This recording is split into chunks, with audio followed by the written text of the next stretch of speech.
اللہ اکبر اللہ اکبر اللہ اکبر اللہ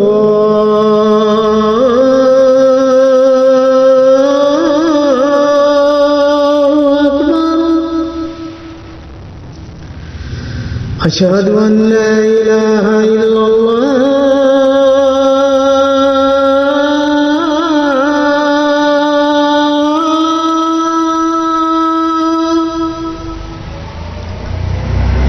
اشہد ان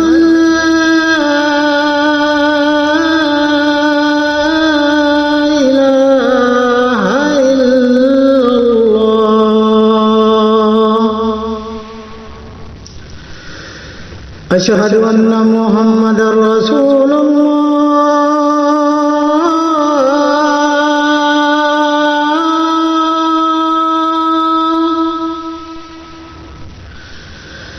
اشہد ان محمد رسول اللہ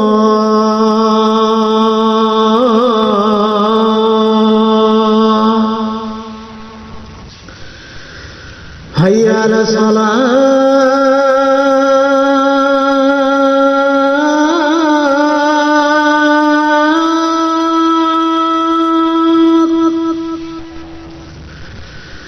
حی علی الفلاح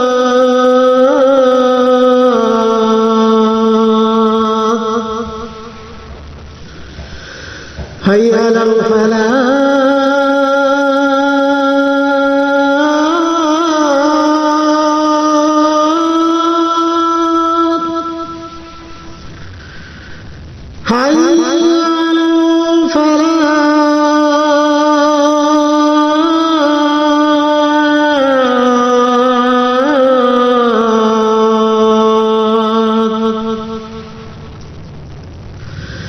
اللہ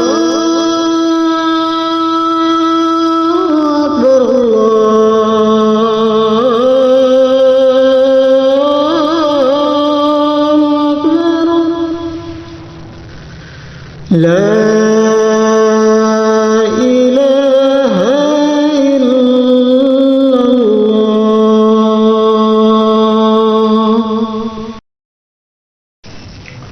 السلام علیکم ورحمۃ اللہ وبرکاتہ۔ ان الحمد للہ نحمدہ ونستعینہ ونستغفرہ ونعوذ باللہ من شرور انفسنا ومن سیئات اعمالنا من يهده الله فلا مضل له ومن يضلل فلا هادي له ونشهد ان لا اله الا الله واشهد ان محمدا عبده ورسوله قال الله تعالى في القرآن الحميد اعوذ بالله من الشيطان الرجيم ان الانسان لفی خسر، بے شک انسان خسارے میں ہے۔ تو میرے بھائیوں، اللہ رب العزت نے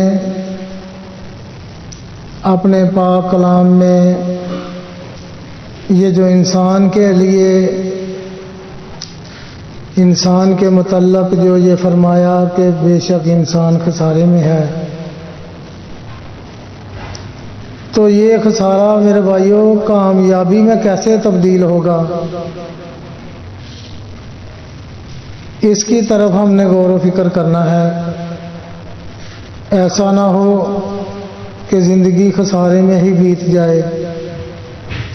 تو نبی کریم صلی اللہ علیہ وسلم نے فرمایا، میں تم کو اذان کی فضیلت کے متعلق بتا دوں تو تم جھگڑا کرنا شروع کر دو اور اس میں قرعہ ڈالنا شروع کر دو۔ مؤذن کے اذان کی آواز جہاں تک جاتی ہے، قیامت والے دن وہ مؤذن وہاں تک لوگوں کی شفاعت کرے گا جو اللہ قبول فرمائیں گے۔ تو صحابہ اکرام رضوان اللہ مجمعین نے پوچھا، یا رسول اللہ ہم تو پھر محروم رہ گئے۔ تو آپ نے فرمایا मुअज्जन के बोले गए अल्फाज के बाद तुम भी उन अल्फाज को दोहराया करो सिवाय हय्या अला सलाह हय्या अल फलाह के। जब मुअज्जन हय्या अला सलाह और हय्या अल फलाह कहे तो पढ़ा करो ला हौला वला कुव्वता इल्ला बिल्लाह।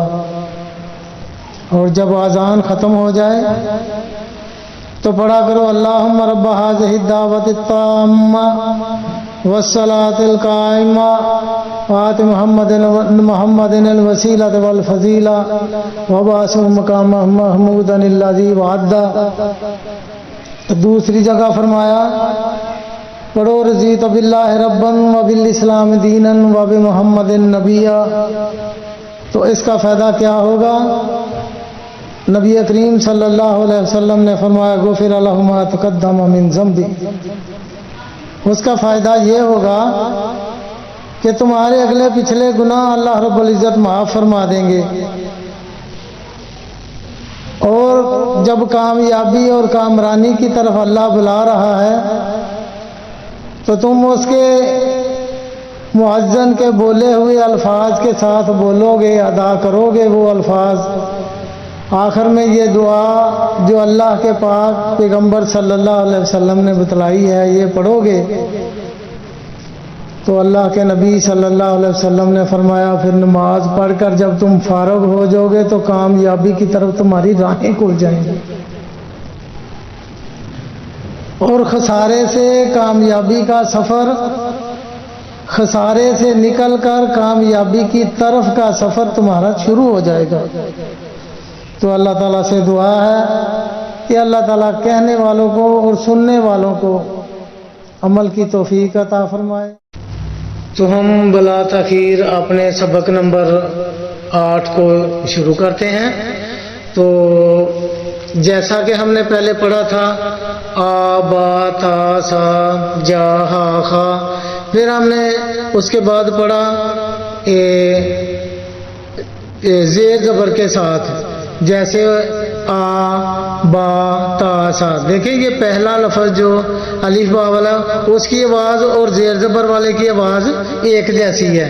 जैसे किसी अलिफ के ऊपर आ के ऊपर ज़बर पड़ी हो, बा के ऊपर ज़बर पड़ी हो, ता के ऊपर, और जो पहली तख्ती है आ बा ता सा जा हा की वो भी इसी तरह की आवाज़ निकलेगी और जिसके ऊपर ज़ेर ज़बर पड़ी होगी उसकी भी आवाज़ ऐसे ही निकलेगी। ज़बर वाली जो आबा तासा है उसके ऊपर जब ज़बर पड़ी होगी तो उसको भी हम पढ़ेंगे आ, जैसे आम मसाजिद में मदारस में पढ़ाते हैं अलिफ ज़बर आ, तो हम इसको मुखफ़फ़ करके पढ़ रहे हैं आ बा तासा। ठीक है। तो उसके बाद हम तनवीन आती है जिसको 2 ज़बरें बोलते हैं, 2 पेशें बोलते हैं, तो वो तनवीन के साथ उसको हमने पढ़ा। फिर उसके बाद फिर आबात आ जिसके ऊपर खड़ी ज़बर पड़ी हुई है। तो अब हमने ये पढ़ना हमारी जो सबक नंबर जो 8 है उसका बा आ गया और उसके आगे जज़म आई है। बा आगे आएगा बू, बा बू, लेकिन जो ये जो बू है इसके आगे वाव डली हुई है और वाव के ऊपर जज़म डली हुई है। तो ये जो जज़म है ना ये जिस लफ्ज़ के साथ भी आ जाए ना तो उसके पिछले लफ्ज़ के साथ इसको मिलाना है। जैसे बा बू बी, ये बे के साथ ये आ गई है तो नीचे ज़ेर डली हुई है, लिहाजा इसको बी पढ़ेंगे। और बी ये के साथ ही स्टूडेंट के और तालिब इल्म के ज़हन में होना चाहिए कि ये जो जज़म है अकेला नहीं पढ़ा जाएगा इसको, जिसके ऊपर ये जज़म आ जाएगी। अगर कोई कहे कि इसको अकेले को बताओ क्या कहते हैं तो इसके अकेले का कोई माना मफ़हूम नहीं होता, ये पिछले के साथ मिलकर बनता है। तो लिहाजा बा बू बी, ता तू ती, सा सू सी, हा हू ही, खा हू खी, रा रू री, जा जू زی. اسی طرح یہ بھی ایک اور بھی بات ذہن میں رکھنی ہے، جیسے یہ زا ہے، یہ زو ہے، پہلے اس کے اوپر پیش پڑی ہے، اس کے آگے جزم پڑی ہے، لیکن جو میں نے پچھلے اسباق میں بتایا کہ جس کے اوپر کچھ نہیں ڈلا ہوا وہ اس کو پڑھا نہیں جائے گا، لیکن یہ لکھنے میں آئے گا، پڑھنے میں نہیں آئے گا. زا، زو، زی، تا، تو، تی، زا، زو، زی، فا، فو، فی، ہا، ہو، ہی، یا، یو، یی، آ، ای، آ، او، ای، جا، جو، جی، دا، دو، دی، زا، زو، زی، سا، سو، سی، شا، شو، شی. تو یہ تھا آج کا ہمارا سبق، اور اس میں دو چیزیں جو اضافی بتلائی گئی ہیں وہ یہ ہے کہ یہ جو جزم ہے اس کو پچھلے لفظ کے ساتھ ملا کر پڑھنا ہے، یا یہ کہ جو یہ با ہے اس کا آگے واو ڈلا ہوا ہے اور اس کے اوپر جزم ہے، اس کو اس کے ساتھ ملانا ہے. جزم اور پچھلا لفظ جو بھی ہوگا، وہ آ ہو، وہ ای ہو، وہ کچھ بھی ہو، ان دونوں کو ملا کے پڑھنا ہے، اکیلا اکیلا نہیں پڑھنا، نہ ہی وہ پڑھا جاتا ہے. تو اللہ تعالیٰ سے دعا ہے کہ اللہ تعالیٰ ہمیں سمجھنے کی اور عمل کرنے کی توفیق عطا فرمائے.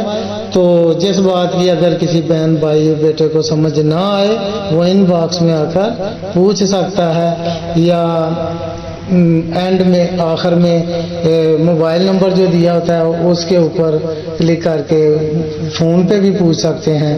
وآخر دعوانا ان الحمد للہ رب العالمین.